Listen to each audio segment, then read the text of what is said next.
यहाँ पे देखिए नदियों के रास्ते ऐसे जाया जाता है। ये देखिए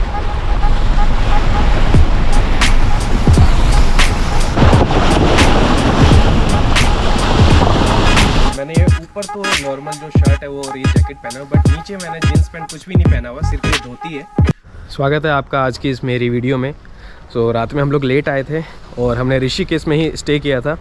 यहाँ पे ये जो स्थान है, ये जो हमारे गुरुजी हैं जो चिल्ला के जंगल में आपने मेरे पहले के वीडियोस में देखा होगा, जो हरिओम महाराज जी हैं, उनका ये स्थान है। यहाँ पे भी वो रहा करते थे, तो हम लोगों ने यहाँ पे स्टे किया था रात में। और अभी हम लोग जा रहे हैं फिर से चिल्ला के जंगल में गुरुजी के पास आश्रम में।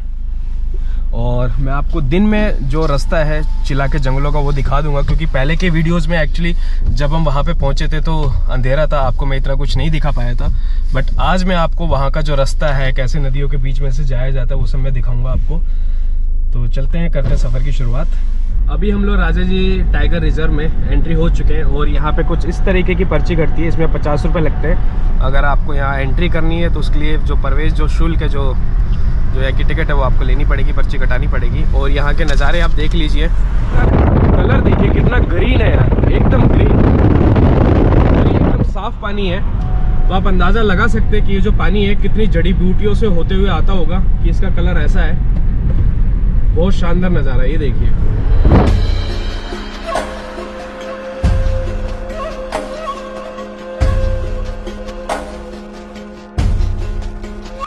यहाँ पे देखिए नदियों के रास्ते ऐसे जाया जाता है।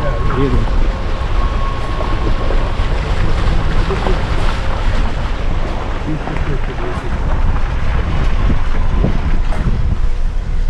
और वहाँ कहीं दूर कभी कभी यहाँ पे हाथी भी आ जाते हैं।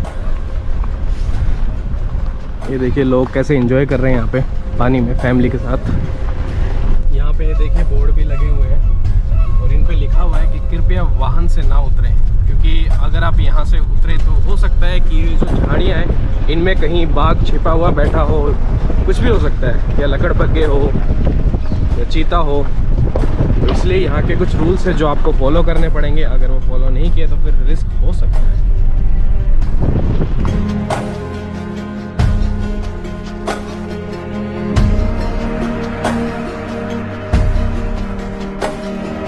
अभी मैं सनरूफ में आ चुका हूँ, ये देखिए। और यहाँ से आपको मैं नज़ारा दिखाता हूँ पूरा। ये देखिए जंगल का पूरा नज़ारा।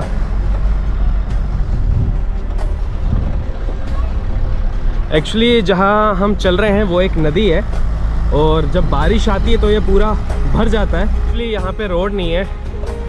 यहाँ पे हर बार जब पानी भर जाता है और सूखने के बाद दोबारा से फिर वो लीक बनानी पड़ती है। ये देखिए नए रास्ते फिर से खोजने पड़ते हैं वहाँ तक जाने के लिए, आश्रम तक।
बहुत सही मज़े आ रहे हैं एडवेंचर करने के इस जंगल के बीच में। वाह, हम लोग पहुंच चुके हैं मणिकूट पर्वत और यहाँ हमारे आश्रम की ये गायें हैं सारी। ये देखिए आश्रम प्रारंभ यहाँ से हो चुका है। ये यहाँ पे ये डॉग आ चुका है, इस डॉग का नाम है केतु। यहाँ पे जितने भी डॉग्स हैं उन सब का किसी ना किसी ग्रह के नाम पे नाम रखा गया है। हाँ भाई केतु कैसे हो? चलो देखा, मैं थोड़े दिन पहले यहाँ पे आया था और इसने मुझे जान लिया, क्योंकि जब मैं पहले आया था तो ये लोग मुझ पर भौंक रहे थे, बट अभी ये लोग मुझे जान चुके हैं तो इतना कुछ भौंक नहीं रहे। ये देखिए और अभी मैंने ये धोती पहन ली है यहाँ पे। और यहाँ पे रूल है कि आपको धोती पहननी पड़ती है। इसके पीछे 2 कारण हैं जो पहलवान जी हमारे हरिप्रकाश जी वो आपको बताएंगे। हरिप्रकाश जी। प्रणाम अरुण भाई के व्यूवर्स। धोती पहनने के 2 कारण हैं, एक तो है भौतिक और एक है आध्यात्मिक। भौतिक तो ये है कि जब कोई लोग बाहर से कोई साधक आता है दर्शन करने के लिए तो उसको बीच में टोक देते हैं कि भैया अपने जीन्स पैंट उतारिए और धोती पहनिए, तो उसके दिमाग में इंडिकेशन आ जाता है कि भाई समाज की जो चीज़ें हैं, समाज के जो क्रियाकलाप हैं वो समाज में नीचे रह गई। अगर ऊपर आश्रम में आएंगे तो आश्रम का एक सेट प्रोटोकॉल है। भगवे को धारण करने के बाद उसके मन के अंदर थोड़ी ही सात्विकता आती है, पवित्रता आती है कि भाई अब हम समाज से हटके आध्यात्म के केंद्र में आ गए हैं। एक तो रीजन ये है भौतिक। और आध्यात्मिक ये है कि जो हम वस्त्र धारण करते हैं उस वस्त्र का भी अपना ऑरा ऊर्जा फील्ड होता है। अब हम आश्रम में आने से पहले किस व्यक्ति के पास ट्रेन में बैठे थे, किस व्यक्ति के पास फ्लाइट में बैठे थे, किस व्यक्ति के साथ हमने बैठ के खाना खाया था, किस किस रास्ते से हम गुजर के आए हैं, तो उनकी ऑरा, उनका एनर्जी फील्ड भी हमारे इर्द गिर्द होता है, खासतौर से हमारे वस्त्रों में। ये वस्त्र बहुत जबरदस्त रिसीवर होते हैं ऊर्जा का, एनर्जी का। तो मानो किसी की कोई नेगेटिव ऑरा है या वायुमंडल में बहुत सारी जो नेगेटिव ऊर्जा फोर्स विचरती हैं उनमें कुछ समावेश है, तो वो उन कपड़ों के साथ साथ बाहर रह जाए जी। जब हम भगवे को धारण करते हैं, जैसे कि अभी व्यूअर्स आपने भगवा देखा तो ऑटोमेटिक आपके अंदर सर्द का भाव जाग गया होगा। ये नेचुरल है, जागता है। तो जैसे ही जब भगवा धारण करते हैं तो हमारा मन, हमारी आत्मा पवित्रता में विचरना स्टार्ट कर देती है। जैसे ही हमारे विचार शुद्ध होते हैं तो हमारा जो चक्र है, हमारी जो अंदर की आत्मा है वो ज्यादा प्यूरिफाई होती है। तो हमारी जो ऑरा है, हमारी जो ऊर्जा है वो और शुद्धतम रूप में आ जाती है। जैसे करुण भाई अभी आप जी बिल्कुल आपकी नजरें बता रही हैं। मैं आप लोगों को दिखा दूं कि मैं भगवा पहनने के बाद कैसे दिख रहा हूँ।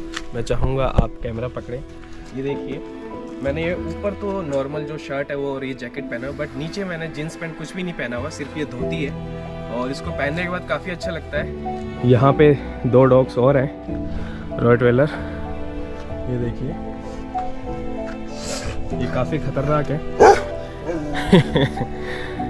यहाँ पे जैसे मैंने भगवा पहना हुआ है तो ये मुझे नहीं इतना भौंकेंगे, बट मैं पहले दिन जब यहाँ पे आया था जीन्स पहन के, पैंट पहन के, तो ये काफ़ी मेरे पे भौंक रहे थे। और ये इतने ख़तरनाक है कि बाघ से भी जो भिड़ जाते हैं, बाघ को यहाँ से भगा देते हैं। अंदर गुरुजी बैठे हैं, मैं उनसे जाके मिल लेता हूँ। तो अभी हम लोग फिर से ऋषिकेश की तरफ जा रहे हैं और कल हम लोग गंगा माँ में स्नान करके दिल्ली की तरफ निकलेंगे।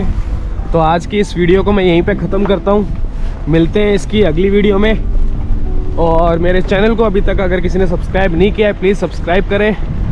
और ये वीडियो अच्छी लगी तो इसके ऊपर प्लीज़ लाइक करें, कमेंट करें। जब तक के लिए बाय बाय, शुभ रात्रि।